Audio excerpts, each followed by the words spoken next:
So you all know I'm Shelley. I'm the Director of Education here.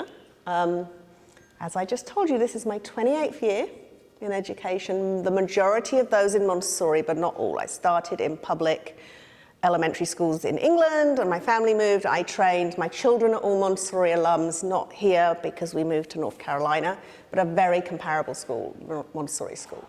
So they went through from Children's House all the way through, graduated 8th grade, and then went off to high school and have done all the things, good, bad, and everything else that they do. So that's me, and this is my first year out of the classroom. So I am, like I said, a first year in my first year of my 3-year cycle, figuring it all out. Would you mind, I'm pretty sure you will, just introducing yourselves and maybe saying something, you know, where your child is, and maybe something you want to get from this, because there's so few of us as well. If I can be responsive to anything in particular, we will have a Q&A at the end. Thank you. We're going to start with a quote from Maria Montessori. She really didn't, I couldn't find a quote that actually specified going out in that terms, but this one really speaks to why we do this. Would anyone be willing to read the quote? Instruction becomes a living thing. Instead of being illustrated, it is brought to life. In a word, the outing is a new key for the intensification of instruction, ordinarily given in the school. So that's really, you know, everything that we do, we really try and go back to what she wrote, or what her son Mario wrote, and what she believed, and what she shared with us through numerous lectures. And she really did believe that we should be not only preparing children for the life which they will live, which could be any number of things, but also we should be, when they're very little, you're bringing the world to them, and at this point in elementary, they're going out into the world. She really felt that was very important. So that's really where this comes from. That need to, all the things they're practicing in the room, you're talking to them about, they then get to go out into the world in a very real and yet safe way and apply that. So it's really about real life learning for me. Okay, and I'm going to, there's so few of us, if you have questions or comments all the way through, please feel free. There is a quick Q&A time at the end, whether we'll need it, we'll see, but feel free to jump in. So what is a going out? And we've touched upon this if you did, you know, the elementary orientation at the beginning, I'm sure you've heard this. In contrast to a field trip is something that we probably all experience as children that we still do in elementary. It's not that we don't do field trips. In fact, you've already experienced one in lower L already when they did a hiking. That was a field trip. So a field trip is planned by the adults in the room, looking at your curriculum, looking at your children, figuring out where you could logistically go in terms of where it is and buses and cost and all the things that we have to think about. And you organize it and you inform the children, you inform the parents, and you go do it. And it's great. And they learn a lot through doing that. That's a field trip. And that's really what you're going to experience in most elementary schools, public, private, all the things. And I'm sure we all experience those. A going out, in contrast, is child-driven, really from the very beginning to the very end. So the adult's input in that, in a classroom, is when they first come into an elementary classroom, which some of you are doing right now, you introduce the concept of goings out. You don't sit down and do what I'm doing now and say, we're going to talk about goings out. You may have a situation where, for example, often how it will work in a lower L room is you have a class pet and you deliberately run out of food. And I don't go to Petco or wherever, or Kate or Bianca don't. And the children will be like, there's no fish food, or there's no food for or whatever it is. And it's what are we going to do? And they'll say, well, you have, typically, the younger ones will say, you have to buy it. And I'm like, yeah, it's not my pet, it's our pet. So that's typically, you introduce the idea of, there are things we need for our classroom to function, and we as a community are going to come together and figure them out. Another way that it often happens at the very beginning is children are doing a research, typically, and you can name anything. They might be researching mushrooms. And I'm thinking about young children in lower L. And you have a few books, you don't have everything you need, and they want more information. So you might suggest, you know what? We saw mushrooms, you know, round the back when we were walking to the library the other day. And an initial going out can be as simple as that, them coming with a need, you discussing it, you suggesting that maybe they could actually leave the classroom with a notebook, pencil, and go out and maybe draw the mushroom and see if they can identify it. and then maybe talk to Miss Sherry in the library and see if they can arrange a time when they can go to the library. That's really the beginning of a going out. So it can be on our campus, but it's child driven. It's not me saying, let's go to the library, you need to call. It's really trying to get them to think about the steps involved. So we need to ask Miss Sherry, how are we going to do that? We need to phone her. Where are we going to find the phone number? Those are big steps for little children because we're supporting, but we're not doing it. I'm not making phone calls, and you genuinely don't have to make that up. You genuinely in a lower L classroom don't have time in your day to call Sherry in the library, but they do. And then also the little ones will often go to an older friend, and if they don't naturally, you can suggest that, who will say, look, I'll show you where the phone numbers are. This is the extension, we just put that in. And that's really how it initiates and begins. So a going out is really based on their need or their desires.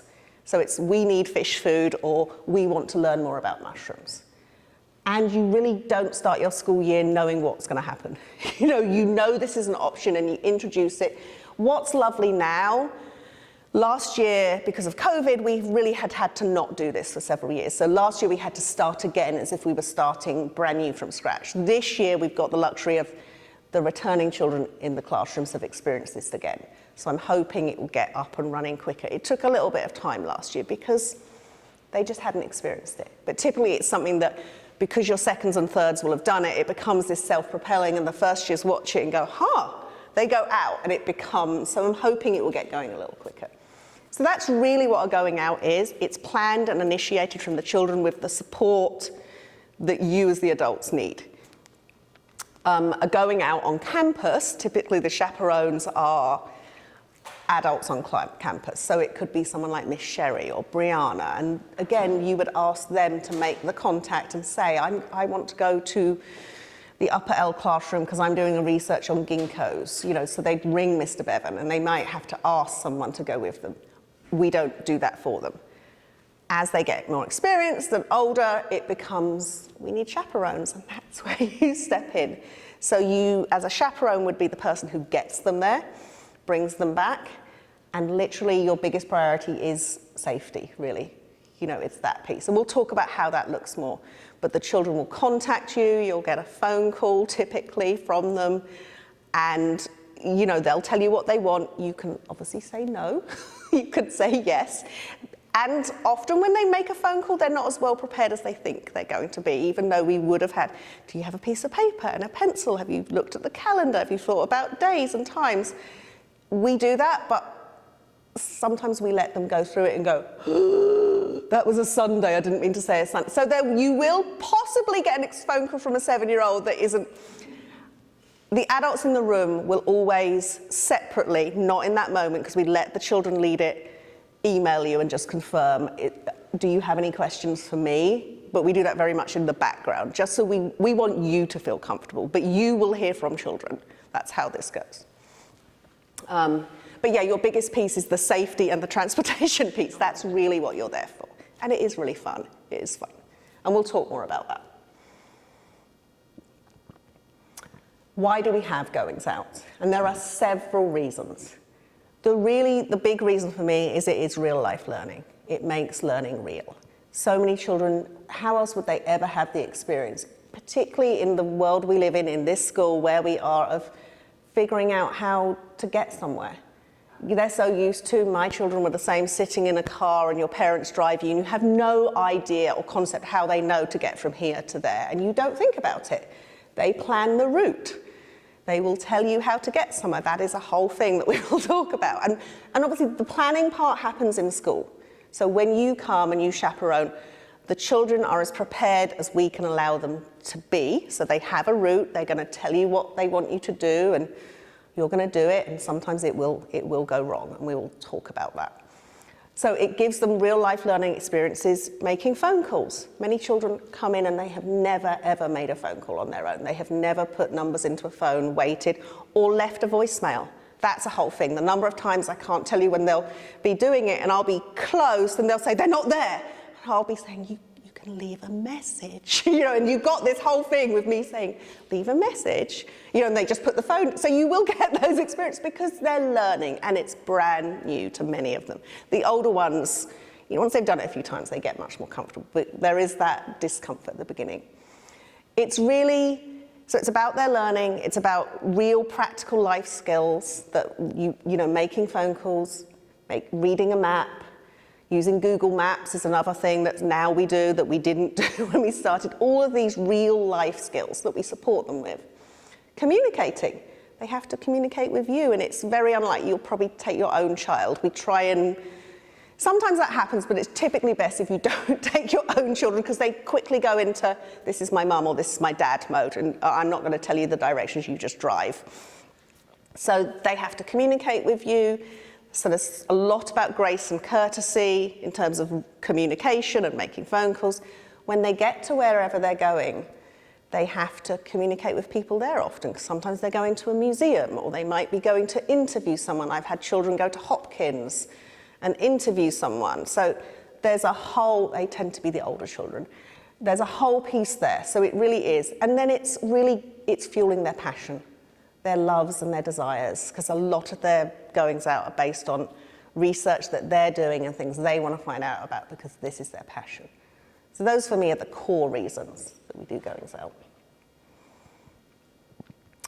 There's also a big piece about service and stewardship. Sometimes the going out is inspired by they hear something on the news or they hear something in conversations with you at home and they are inspired to do something. So last year, for example, they heard about the earthquake in Turkey in Lower El and they really wanted to do something. It didn't actually turn into a goings out, it turned into a bake sale, but there are situations where they've heard about an organisation that provides coats for children in Baltimore who don't have winter coats, and that did become a goings out because then they collected the coats, there was a whole, and then they actually did a goings out where they delivered the coats, so there was a piece there. So there's that piece that sometimes happen. There's also the piece around conflict resolution and problem solving, which is a huge part of elementary. They're forming their own opinions, they're really social, they want to collaborate, and inevitably they disagree.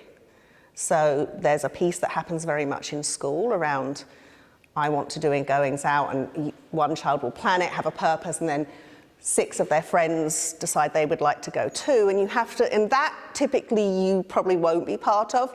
We have to solve that at school. So it becomes, I understand you want to go, but this is a goings out that Quinn is planning, and Riker, you weren't planning this, so maybe you can think about what you're, so there's that piece with real life. You can't just go on a goings out because you want to go out.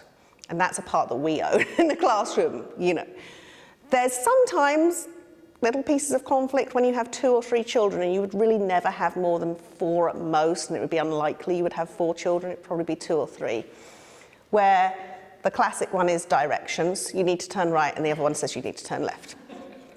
And when I've been a chaperone, when I wore my parent hat and did it, I would typically just kind of say, would you like me to pull over safely? And we can talk about it and you'll let me know. And it's very bizarre because most of the time you know exactly which way to turn.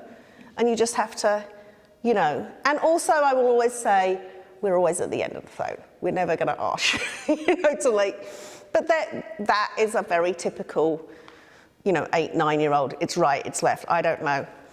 And you might just have to pause and stop, which we do all the time in a classroom situation, and help them figure out. So there's that piece. It's very real for them. Are there any questions at this point? I talked a little bit about practical life skills. Practical life, if you were in Children's House, I'm sure you heard a lot about practical life. And in practical life in Children's House is really more about self-care, care of the self, both their physical needs and their emotional needs. And then in elementary, we think of practical life as more social because that's what the children are. So sometimes the goings out, we've had goings out to grocery stores. So when we did a 3rd grade camp out for the first time last year, the children planned the meals, planned the dinner and the breakfast that we were going to eat, and then formed themselves into groups to go out and buy the food. There was a whole lot of work that happened here about how much food do you need when you're cooking for 8 people and 3 adults. But But then the goings out in the grocery store, they had to do, there was a lot of grace and courtesy. How do you speak to someone when you can't find the bananas that you want? Because they would typically look at the adult and you know, that's the moment of like, how are we going to figure out where the bananas are? So there's all of that piece about how you talk to people, how you solve problems in the real world, and the grace and courtesy about, you know, saying, excuse me, could you help me? All of those pieces that we work on in school, and then they get to apply in the real world. So it's all of those pieces. Okay. Preparing for going out. So the beginning of preparation really happens at school, in the classroom. So there are a lot of what we think of as elementary grace and courtesy lessons. I've mentioned some of them. How do you introduce yourself to someone? So if they're going to interview someone, you actually can't just walk into the room, sit down and start asking questions, you know. But there's a whole, so with lower elementary, upper elementary, role play is a big part of this. Sometimes when we know the children are going out and it's a situation like that, we might set up a situation with them where we say, would you like to role play this? I'm going to be the person you're interviewing, and I want you to think about all the pieces. That really helps them because it's safe. They can make mistakes with you, it's okay, but they get to practice and figure it out, and that's when they really figure out, oh, I actually need a piece of paper and a clipboard and a pencil, which they don't necessarily think about because they're so like, I'm going out and it's so exciting, I'm gonna get in a car, I can't wait. So there's all of those pieces, making a phone call. The number of times when I've said I've had to remind them they can leave a voicemail, but if you leave a voicemail, you need to leave your name and probably why you're calling and then how to get in touch. And so sometimes I've had parents where I've had to email them and say, I'm sorry that you received 4 voicemails today in short succession, because each time they're like, oh no, I didn't do that. You know, and it's learning. So we ask you to be open-minded and flexible and do it with a little piece of humor because they're learning. They're really learning, and we just let them make the mistakes and learn. And as long as you are generous and curious and think it's wonderful, they're totally okay to make the mistakes. But yeah, I have had multiple voicemails on someone's cell phone, and I've emailed them and said, I'm really sorry. I know we were trying really hard in that moment. So a big part when they start leaving the campus, which is really when you would become involved, is the navigation. So that used to be literally with paper maps. Sometimes children still do that, but they typically now, there's a lesson in, bless you, in using Google Maps. So that's there's a whole lot of lessons around that, as you can imagine, but then printing it out. They learn how to print it out, and then how to read directions to a place, and then you need directions to get back, and that's a whole thing they don't think about. I'm like, how are you going to get back? So they'll say, well, I just followed the line. So can you imagine? So they will typically come with printed out directions, typically from Google Maps, and we will help them annotate themselves, like, when it says this, do you understand what it means? And they'll often say no. All right, so let's look at the map and talk about it, and then you tell me how you... So they'll come with these pieces. Costs and hours are a big one. So if you're going to a museum, it's very new for me to say, what days is it open? They're like, I don't know. So we talk about using websites or making a phone call and finding out. All of these are pieces that, you know, sometimes they won't think about them, and then they'll call you and they'll arrange a chaperone, and then I'll say, or one of us will say, did you check that the museum's open on that day? No. Oh, I think we better. And then you might get another phone call, I'm going to be honest, that says, actually, I can't do Monday because the museum's closed. Can you do Wednesday? So there's a whole lot of pieces in there that we try and do, and they're small children. So there's... and then the piece where you really become involved is when they call you, and it's typically a phone call to arrange a chaperone. When that happens, you'll get that little voice who wants to speak to you, and they typically just launch straight in. I need a chaperone, can you go? Is kind of what you hear at the beginning. I would encourage you to ask all the questions that you know you'll need answers to. You know, so, because sometimes that's what they need to prompt them to say, oh, I didn't think about what time. You know, so ask all the questions. I know you'll all be kind. feel free to ask the questions, and feel free, if they can't answer the questions, to let them know that they can call you back, because they can become a little flustered and try and find the answer, and they can't find the answer out there in the real time. They're in a classroom. So just let them know you would love to help them if you want to, and you will, they can totally call you back, because sometimes they're not as prepared as we would like them to be. So you'll get a phone call. They should eventually be able to tell you where they want to go, when, and if you can't do it, please tell them that you can't do it, because we have a list of chaperones, and, that's a learning experience. So, Quinn's mum couldn't help us, so we're going to call Riker's dad. Like, that's part of their process of learning, And then we always encourage them to write a gratitude, a thank you note to you at the end. So you should hear a thank you. And we also often, you'll get the guide, say, do you have any feedback for us? How was that experience to you? So, and we ask for you to just be honest, because we don't know what we don't know. We hope that they're prepared and they're using grace and courtesy and all the things, and we're not there, you're there in that moment. So that's really what happens here from our point of view. Is there any questions about that? We practice, and we talked a lot about this. So in lower L, particularly with the youngest children, when they start, we really initiate goings out without you as a chaperone, please. We want them to get used to leaving the classroom without their guide, without the whole class, and planning it. And that sounds very simple, but it's a big step when you're new to lower L. So it might involve planning to get to the library independently of us. Obviously, we know where they're going, but making the phone call to Miss Sherry, knowing when you're going, knowing when you're expected to be back, knowing what you're going to need whilst you're there and coming back. It might involve going to another classroom because, so a simple one I had last year, I had a little girl who was in 2nd grade last year, but she'd never experienced a going out ever because of COVID. And she was researching axolotls. And so she'd done all this lovely research, and I posed the question, and I had, in the back of my mind was, I'd really like her to go out. I'd really like that. She's ready. I'd really like her to experience this. I said, so I wonder what it's like to keep an axolotl as a pet, because she'd found out where they were from and what they ate and how long they lived and all these things. And she said, I don't know. And I said, do you think we know anyone with an axolotl as a pet? And she said, there's some in the Ginkgo's room. And this is when, before our new building was created, so we weren't right next door. And I said, that's so amazing. I wonder if you could go and speak to some of the upper elementary children. And she was a little bit like, whoa, I could do that. So that was her first going out. And it sounds so simple. It probably took us a month to get from the initial idea, because she would ring and then they wouldn't be there and she'd be completely thrown. I'm like, well, maybe they're at PE, or they could, or she would ring and she's like, yes, I can go. And I'm like, okay, when are you going? I don't know. So there was and God bless Bevan, he was so patient, because I kept saying, I know you're getting a phone call and she eventually went, and she had her questions prepared, and she interviewed 2 or 3 children, and I think Mike, and it was great. And it was a huge moment for her.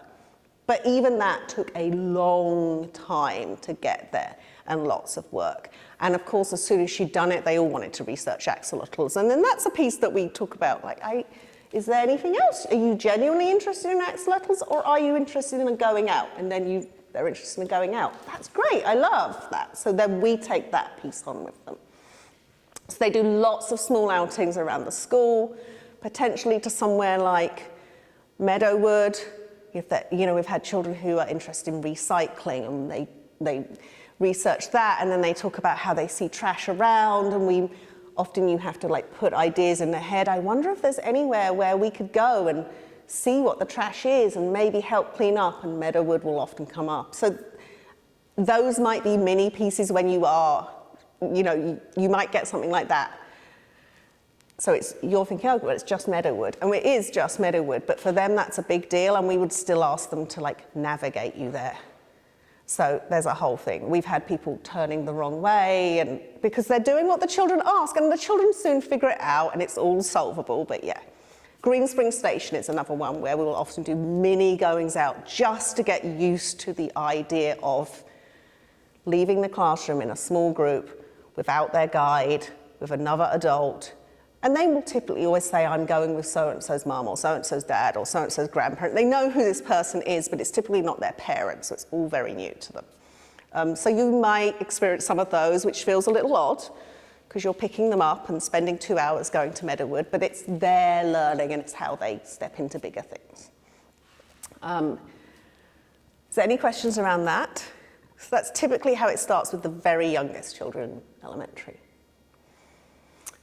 And then we get to the execution stage. They've done all the planning. It can take weeks or sometimes up to a month to plan one going out with 2 or 3 children. It is a lot of work here, but they get really good at it. Upper L and third graders, once they've done it a few times, it becomes much faster. And they go and do it. They call you. You've got all the information you need. You've asked any questions you have. They're ready. The children, then there's a process here that they are part of. They need to go, we have what we call a goings out first aid bag. The children are responsible for going and getting that. They know that then they will hand that to you as the chaperone. It has all the basic first aid things, you know, Band-Aids and eye washes and all the things. And if there was ever a child where that child had more medical needs, and there aren't that many of them, we as the adults would make you aware of that. And of course, if you weren't comfortable, we'd say, please tell us if you're not. But that's really unusual. Typically, it's Band-Aids and those sorts of things that we provide you. The children are responsible for making sure they have it. We confirm with them that they've made the arrangements, because it's not our class first aid bag, because that needs to stay with us. So we have a separate going out one. They cake it, and then they hand it to you, because they're very used to the adult carrying the first aid. They do that. They're also responsible for costs and finances. So we have a goings out divvy card, but there's one in the school, and the children know who they have to contact. So if there's a cost involved, there's an entrance fee because they're going to a museum, that's down to them. That's not down to you. You know, we don't ask you to pay for it. If there's car parking, and we prompt these questions, so where are you going to ask the car to be parked? Oh, okay, good idea. Is there a cost? And they'll be like, what? So that we try and prompt them for all these things. So again, if they're coming with a divvy card because it's something that will involve in cost, they will give it to you and say, could you look after this for us? So those are the pieces that you may be given a first aid and a divvy card. But they should know how to do it. They might say to you, how do I put the credit card in? You know, but they should have what they need. And we always say to you, if they don't, please let us know, just so that we can have those conversations. They will make mistakes, but so we can have those conversations with them about being prepared.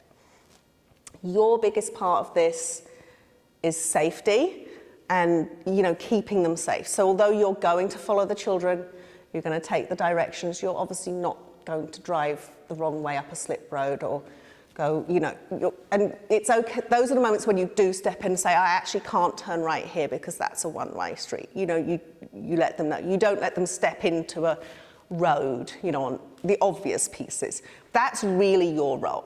They do have to wear seat belts.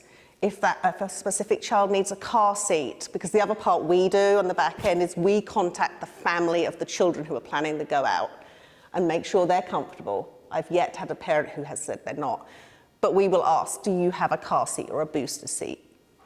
All children will sit in the back of a vehicle. We don't have children in the front. And if the family does, we'll ask them to drop it off in the morning, and provide you with what you need. So we do the back end of that piece. Most elementary children, it's just a booster seat once they get to this stage. But we make sure you have all of those things. Is there any questions around that piece? I was really focused on the booster seats. Yeah, we do. Yeah, there are, yes. Well, we try and take that on. So we will contact the parents. So if Magnus was planning on going out, you would hear from Kate and she would say to you, so Magnus is planning on going out. He's arranged his chaperone. His chaperone he's going on Tuesday from 9 to 11. He's going to be in a car. Does he need a booster seat? Is there anything you need to drop off? So, I mean, things like this, they have a snack or their water bottle. They can obviously take those things just like they would. Typically, they're not gone on for more than an hour and a half, 2 hours maybe. But yeah, so we make sure you have those things. And with the older child, if it's an upper L children, often they're sitting in the back, but they're not needing that. Depending on their size and weight and height, they're not necessarily needing those anymore. But we make sure. And if a family forgets, that's really sad, and we will often try and contact them or get their child to contact their family, and sometimes they can just turn around and bring us the booster seat, and sometimes we have to say, I'm really sorry, we can't go. And that's a learning for everyone. And that's unfortunately part of like dealing with disappointment, and then we start again, but that is safe. Doesn't go on the reschedule or just that child? That's a good question. Typically we would reschedule, I think. We would have a conversation with the little group and say, does it feel okay if Sawyer can't go? And typically they're really pretty empathetic in those moments and say no, because I'm like, you're working together. So typically we would always try and let you know before you showed up with, we try and model that grace and courtesy with them and say, so we need to let your chaperone know. It's really unusual that it has happened once or twice, but it's really unusual because usually everyone is so excited that everyone's like so ready for everything. Okay, so planning a goings out. So you can see the children's or the students' responsibilities. A lot of this you won't see, it happens in the classroom. We have various forms that the children are aware of. Each class has what we call a going out binder in the classroom where we keep everything. We have lessons with the new children so they're aware of it, and we help them. We help, and it's often for many of the little ones the first time they've filled in a form. Name of chaperone, where you're going, date, time, place. These are all practical life skills that they're going to learn, and obviously we help and support. We make sure that we have all the documentation from the children on their end, and that's part of them learning some responsibility. They go through, I've talked about the navigation, they have their directions, they've contacted you, they've done all the pieces. We talk about costs, all these pieces. And then, although we, as guides in the back end, are going to contact that child's parents, we also ask the children to go to their parents or family and say, I would like to go on a goings out. Because we want them to begin to own that responsibility. Talking to your family and saying, is it okay if I go on a goings out next Tuesday? Quinn's mum's going to drive us. We spoke to her and she said she can, and I need my booster seat. So we try and get them to be part of that, although with the safety piece behind the scenes, we're also emailing you. But we try and get them to step into as much of that as we can as well. So you're probably going to hear several things 2 or 3 times over because we're helping them learn this process.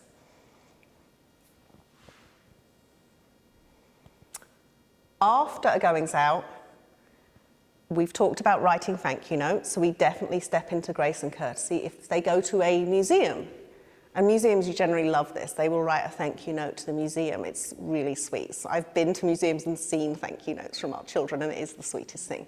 If they go and interview someone or they go to a store, right, it's the cutest thing when they write a thank you note to Petco for selling them fish food. It's so lovely. And I'm like, yes, you can do that. And of course I never say, no, you don't need to do it. I'm like, I want them to feel that. Gratitude is, something that's, you will get a thank you note. That's part of it. That's, if you go on a goings out, that's a privilege, and you need to say thank you to the people that chaperoned you, to the place that you went, the people that gave their time for you. So they'll do that.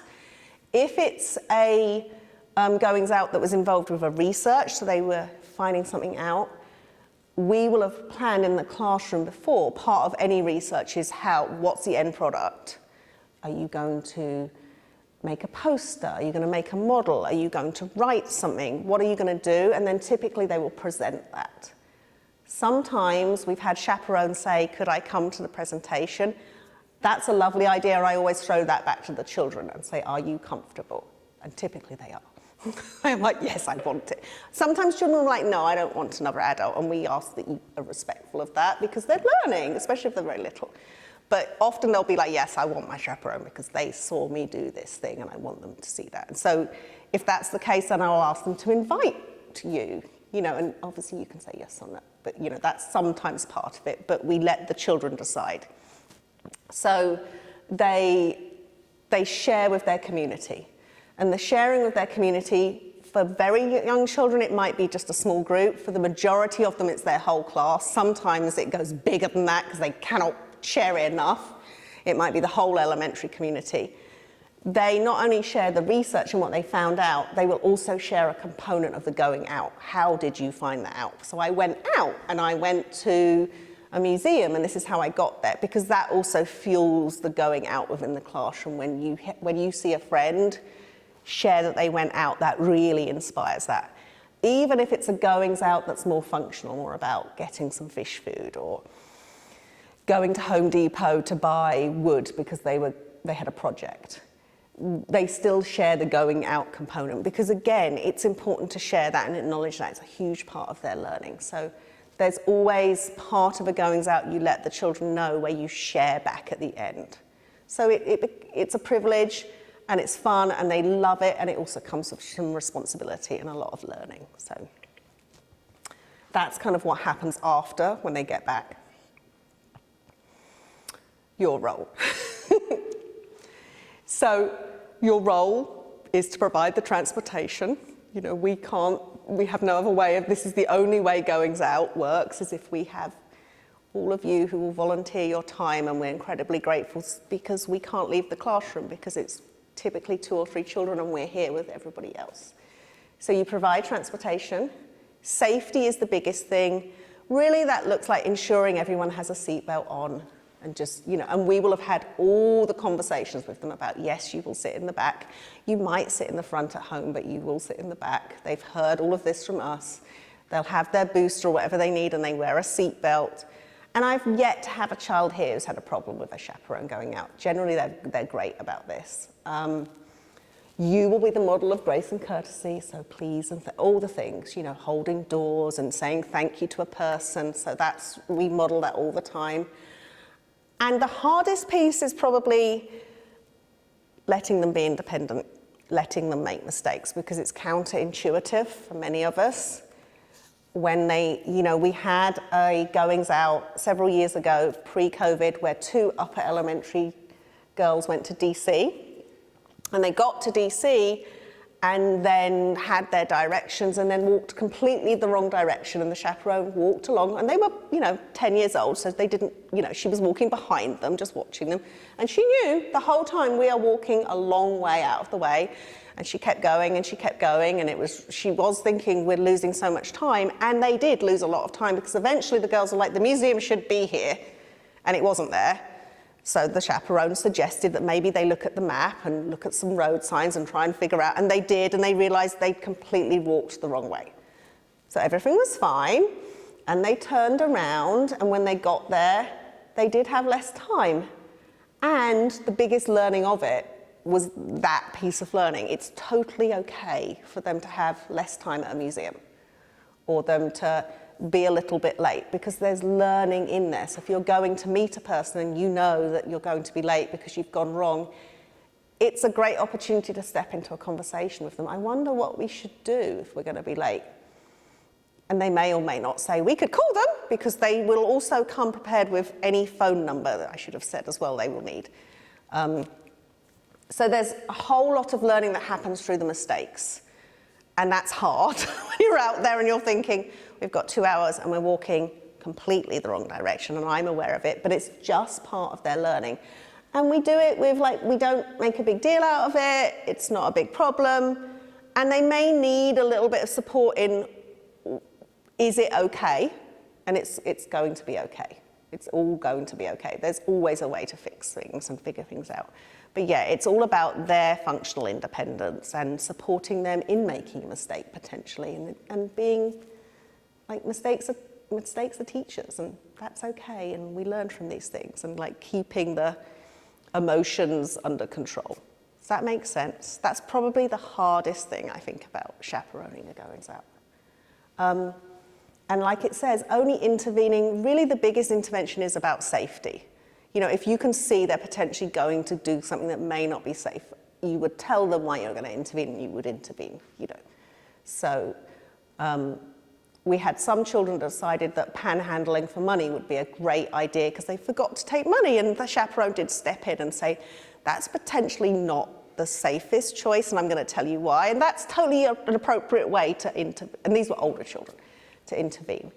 But otherwise, we really ask that you kind of follow them and go with them. I should also say you will always go with the phone number, obviously of the school and the guide, and obviously we know you're out. So if you are at a point where I don't know whether to intervene or what to do, call us. You're not on your own, just call us and we know you're there and we're going to pick up an answer.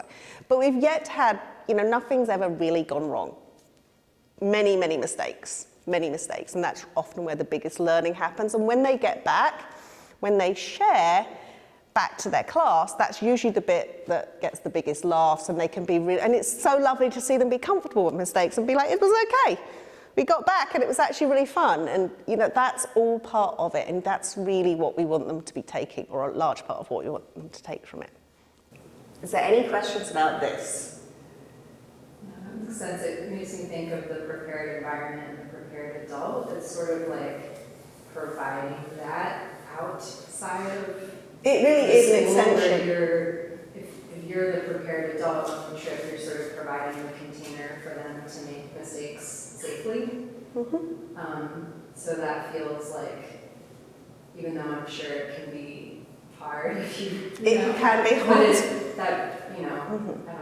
Yeah. It's difficult to think of it that way for me. I think just the planning and the phone calls, like I feel like you hear, I don't have older children, but I feel like you hear now kids don't even know how to talk to adults. And they don't know how to make a phone call. I mean, you can probably talk to that. You have an older one. They have no idea how to answer a phone. No. They just don't use a phone as a phone. Right. Yeah. Everything's like texting. Texting. Right? Like, yeah. Yes. It's a whole new skill. And I would speak from, my children are beyond college in their 20s now. And the world they grew up in, they went through a Montessori school all the way. Like, I did the things with them. And still to this day, they're a little uncomfortable picking up the phone. Going out to work and being fully responsible for themselves is what's had to push them into it. Because colleges don't do this work. You don't learn this work in undergrad. You're not doing this. So this is their time to figure this stuff out. And it's so great that we hold space for that and allow them to do that. So yeah, making it huge. And when I did this 15 years ago, that wasn't the big part. And it's so interesting to see that shift in it was the little one who I was speaking about who was in second grade. And she's amazing. She's just an amazing little girl. But she was trying to call Bevan to ask if she could go and talk about the axolotls. And she didn't understand that you had to pick the handset off. And I didn't realize until that moment that was I'd said, okay, so we need to make a phone call. Here's the list. Can you find Mr. Bet? So she found that. I'm like, that. So this is an extension, I'm saying. And because this is just you can just call those 3 numbers. I'm like, why would she know about extensions? So I thought and then she just put the numbers in and looked at me. And I was like, wow. That was a new one for me. So that makes me realize I know how important this is, but how very important it is. I would never have been teaching those things in a more traditional education system. And I don't know when else they'd learn them, truly. So. Just on the way to school this morning, Agnes asked me, did your mom let you borrow her cell phone when you were a kid? And I said, Actually, that's a whole other thing. actually, there were no cell phones. And he goes, but how did you listen to music? And I was like, have you ever seen a cassette tape? It's like about this big, it has a ribbon inside that's wound around the spool. He goes, yeah, I think I've seen that. And I was like, well, there was this thing called Walkman. Truly. And a lid would flip open and you could slide the cassette tape inside. He goes, Whoa. it wasn't digital, there was a button, no screen, just a button, and then mechanically the Walkman. And it would move, physically move. Spool around. Mm-hmm. Yeah. It's just and I'm like, but that would be like your one cassette tape. It wasn't like Spotify. No, you can't change the order. You have to, this is the order you listen to the songs in. Yeah. Play button. But it was this whole thing, and I was like, and then Discman came. Whoa. Yeah. They don't. No, so it really does open your mind to these things. The other one that I've heard from chaperones was completely new to them was paying for car parking. They had no concept of how to do this. So you will, and there's probably things that I don't know about that you'll tell me about that I have, because those are real practical life skills that you cannot set up in a classroom. I cannot have, and they learn them, and it's great. It also, I would say, as a parent, helps you think about the things that maybe you could start letting them. We're so good, I think, when our children are little here, talking about letting them help with the laundry and making their own snack, and all those things are beautiful and amazing and wonderful. And then we get to elementary, and we probably stop talking about that, and it's made me realize we should be talking about how to make a phone call, how to pay for car park. There's so many pieces that we do. You know, ordering food in a restaurant, you know, all of the things that they can start to step into at this point. So yeah, it's a wonderful opportunity for all of that. Actually, I started learning Harper like last year. I'm like, okay, I'm gonna podcast, you go pay for it. See, that's a really big one. I remember the first time I ever did that, thinking, She was like terrified. Yeah. Like, I can't. I'm like, no, you can't. You and how great to do that before you actually start to learn to drive, which is a whole nother thing when you actually have to sit and teach your child how to drive, I'll tell you. She's a little too comfortable taking my credit card now. Yeah. Yeah, it's not just free money. Yeah, so there's that. We'll keep going. Safety concerns. So this really is the piece where probably we get the most questions. So before we even go through it, I would say you will have a first aid bag. Like I said, the children are responsible for that. They know that. We take that on. If you were ever in a going out situation, and I hope this wouldn't happen, and you realize there is no first aid bag, please feel free in that moment, because that is a safety concern, to walk back to your guide and say, with the children, we don't appear to have a first aid bag, because that's a teachable moment. We hope that it hasn't happened yet, but I can't guarantee it won't, because mistakes are learned. And that's a moment where we will step into it with the children and go, oh, remember that step? Typically that hasn't happened because we're going through it with them. Have you got this? Have you got this? So you will have a first aid bag. If there was anything specific you needed to know, we would let you know. If we had a child with a food allergy, or you know, an asthmatic child who may have an inhaler, we would make you aware of that. We would make you aware of that actually at the initial stage. You know, so I'm not going to step into it with other children because there's a privacy issue. But typically, the guide would reach out to you and say, I just want you to be aware that one of the children on the goings out is asthmatic. They're going to come with an inhaler. They self-use it. Are you comfortable? And you do get to obviously say yes or no. And we will handle any communications with the children that might feel uncomfortable. But typically, you know, all the medical things you're going to see are pretty standard pieces. So you'll have a standard first aid bag. Anything like an inhaler that a child needs, we'll make sure you have it and you're comfortable with it. And the children in elementary, typically with things like asthma inhalants, are self-administering. Car seats we talked about, families provide those. We make sure we're checking in and we know we've got what we want. If it is an actual 3-point harness, an actual seat as opposed to a booster, we will often say to a family, are you comfortable with me helping fit this? Because I have fit many car seats in my time, but I don't know every car seat. And if they need, if they need to be there, typically families are really good at saying, I'll be there and I'll help fit the car seat. So that's something we'll step into and make sure. But most children that you do this with are on booster seats, I would say, by the point they get to this point in it. We ask that children only sit in the back of the car. So and they should be in a 3-point, a proper harness. So once we get to the end and we talk about the logistical pieces, one of the things we ask from you is to let us know how many children you can safely carry. So most cars, it would be 3 would be your max. We're never, ever going to give you more than 4 children, and that would be the oldest children. But you have to be able to seat them in your car safely with a car seat, because we don't ever have them in the front seat. We make sure you have all the contact numbers of everyone here that you'll need, both the guide and obviously the front desk. The front desk knows that you're out.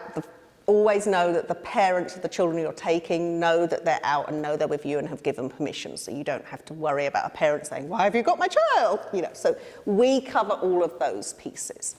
Is there anything, questions around these sorts of safety concern pieces? And we'll get into the logistical pieces of the paperwork pieces we need in a second. These are just an example of some of the types of goings out that we've done in the past. I mean, you could write lists and lists and lists, and every year they have new ideas and they go to new places. We obviously are very aware of talking to them about practicalities, like, yes, that would be really cool, but that's in New Hampshire, and we can't go there for a go. So you're never going to be, I think the furthest going out in terms of distance that we've ever had would be really to go to DC, and that would be typically your older upper L children. So we're very aware of talking to them about, so that's an hour's drive, that's a long drive. You're never going to be, it would never get to that stage because we'd be talking to them about. So a goings out is in the local area, things that we could do within a school day, and it's usually half a school day realistically. If there was ever a longer one, and it was going to involve a lunchtime, they would come with their lunch, so they would have their lunch and their water bottle and all those things. They'll often come with their snack. The snack would be just the same as in the classroom, so you wouldn't have to worry about food allergy concerns because that's covered. It doesn't change from the classroom. In terms of eating their snack, that really is your choice. You know, if you don't want them to eat in the car, you can absolutely say that to them. They'll respect that. If you want to sit down and have a snack time with them, of course. So we let you kind of navigate that one with them. If they just want to eat it in the car and you're happy with that, that's fine. So we let you kind of have those conversations with them. Next step, so these are like the practical pieces. So if you are interested, and obviously we hope you are, in becoming a chaperone, there are several practical steps. So the first one says, complete a background check. What that really means is getting a fingerprinting done. So at the back, when you go out, there's a piece of paper that looks like this, and there's copies at the back. It just gives you all the information you need on getting your fingerprints taken. So this is, you actually have to go there because obviously they actually physically take your fingerprints. It's a really quick process. Obviously all the staff here have had this done.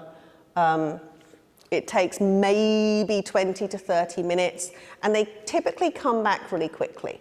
So you need to let them know this is who, they'll send the fingerprint, which is your background check, back to Sherry Wolf. All her contact information is on here. Typically, it's about 3 to 5 working days we get them back. Sometimes there's a backlog and it can take a bit longer. So we require a background check of everyone, which would be the same as if you were working with children, obviously. And then the other piece is a driving record. That's an online process. You don't have to go anywhere. So you can just go to the MVA website and request a copy of your driving record is what you're requesting. Some people just get that sent to them and then we physically print it out and bring it into us. I haven't looked at their website, I'll be honest, for several months. There used to be a section where you could put in the email of who you want your driving record sent to. Some people put in their own email and then get it and send it to us. Some people put in Sherry Wolf's email and send it to her. Both of those pieces come with a cost. Like, I think it's $12 to get your driving record, and it may be around 15 to 20 to get fingerprinting. The school will reimburse you. So we're very happy to reimburse you. We don't want you to take a financial cost for that. All we need for that is a receipt. So, and again, those can go to Sherry Wolf, or if you want to give them to me and eventually I'll get them to Sherry Wolf, that's totally fine. So yeah, those are the two pieces we require. A driving record. Occasionally we've had someone get their driving record and we had to say, I'm really sorry, but our insurance won't let you drive. And it's often something like you had something, not wearing a seatbelt or something. I think they look back, I think it's about 10 years they go back. And that could have changed. So again, and it may tell you on the MVA website. So those are the two logistical pieces that we ask that you do. And again, if you just get your receipts and give them to us, we will happily reimburse you the cost for those pieces. And like I said, just submit those to Sherry or myself, and I'll give them to Sherry. At that point, when we've got those pieces in, so we've got your background check and your driving record, we will then probably either myself or Gigi. Gigi is probably going to step in and help me with a little bit of the admin side of this. We'll then contact you and say, great, we've got all the paperwork we need. Thank you so much. Can you give us any idea of your schedule? So that might mean, say, Monday through Friday, are there days when you can't do? Just please tell us. And then we, in our goings out binders in in the elementary classrooms will have a list of the chaperones' names. So we don't do that at this point because we want to get through this background check and those pieces first. We have your names, we have your contact details. So Gigi or I will also say, how would you like to be contacted? So it can be email or phone call or both.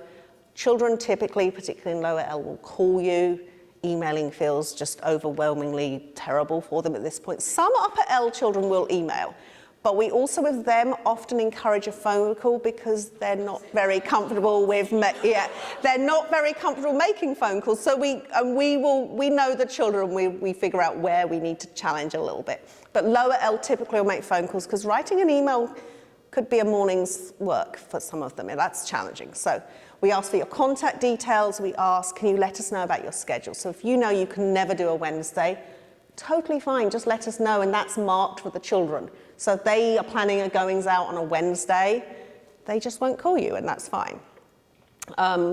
Even like I can never do afternoons, I'm free from 9 till 12, but that's it. So we just asked you to give us some idea about your schedule. If your schedule is wide open, and just let us know, and of course say no if they call you and you can't do it. So we ask for your schedule, your contact details, and then that's put in every binder in the 3 elementary classes for the children. So it has your name, how you want to be contacted, your schedule, and then, and then the process starts.